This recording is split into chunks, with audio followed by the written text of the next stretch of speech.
Hi everyone, I'm Dr. Victoria Dunmalaya. I'm a Leverhulme Fellow in the Department of Sociology at the University of Essex, and my research focuses on citizenship acquisition, so determinants of citizenship acquisition and effects of acquiring citizenship for immigrants, and also attitudes towards immigrants of the native population.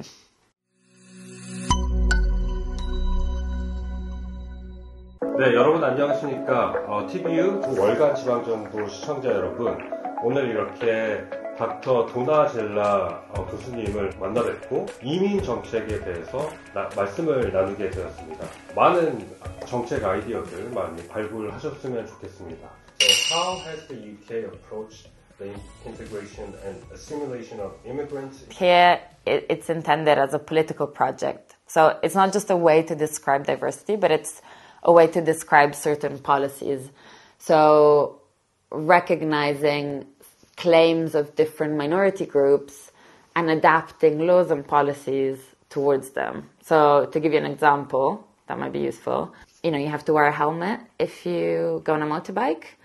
But if you're of a specific religions, like Sikhs who wear turbans, they're exempted from wearing a helmet.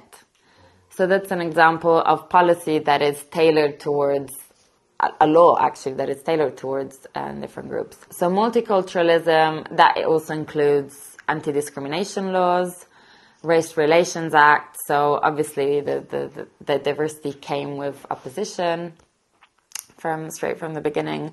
And our response to that has been to include anti-discrimination laws to improve race relations between groups. So I would say these are the key aspects of integration policies, if you want to call it that.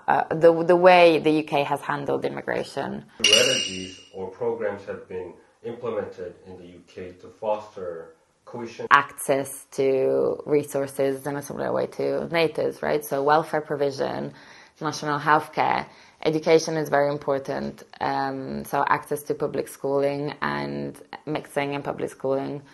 Housing, all these things, especially, for low-skilled immigration, give the children of immigrants a better chance of achieving the same opportunities of natives. For the next question, what challenges has the UK faced in... That multiculturalism has failed, and that there's a separation of cultures, of groups, of minority groups, and that integration hasn't been achieved at all. That's not really true when we look at research. And it's useful when we look at integration, we really look at the children of immigrants, and for example, how mixed they are in terms of marriages, how well they do in education, and how religious they are compared to the native population. For example, in the UK, this has been an important question, right? That people are concerned about, and that's actually, in that sense, second generations do quite well. One challenge has been for the children of immigrants who do very well in school, but not so much in the workplace. There's something that happens in the transition from school to work, where despite the fact that they have high qualifications, maybe they can't translate those into the same level of occupation. And there's many different reasons for that. One obviously can be discrimination.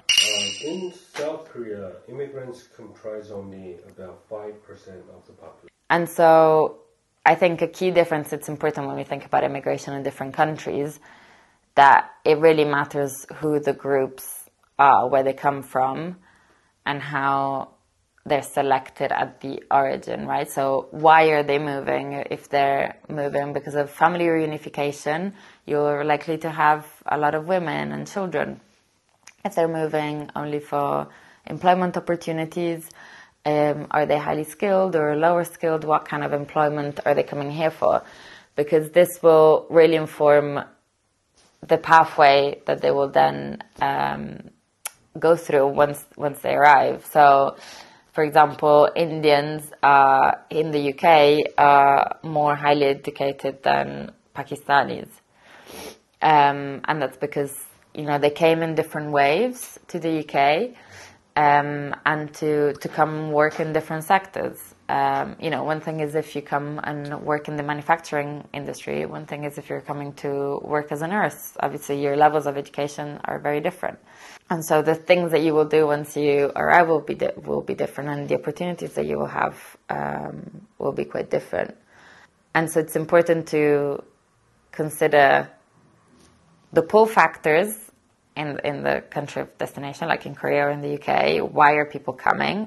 What cultural aspects characterizes them, their average level of education, and all these things are important to then understand what happens afterwards, right? You kind of have to think about the whole migration process. In South Korea, immigration quotas limit the influx of high skilled. So there's different types of visas in the UK to attract highly skilled workers.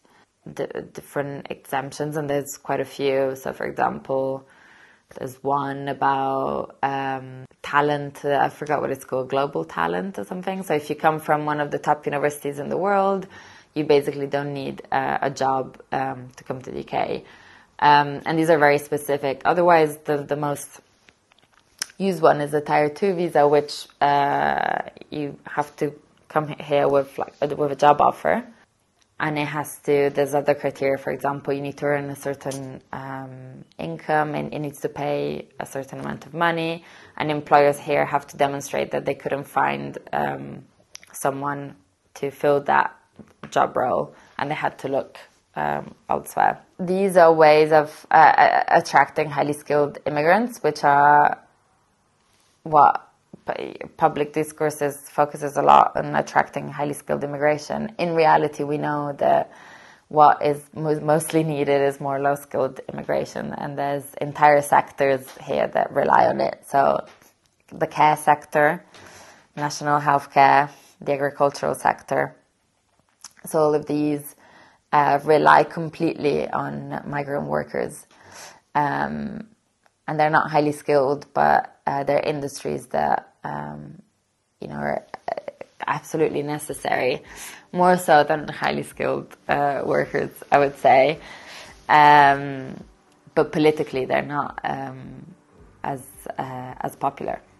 So, and one big driver of high skilled immigration here, I suppose, is education here, like the education sector.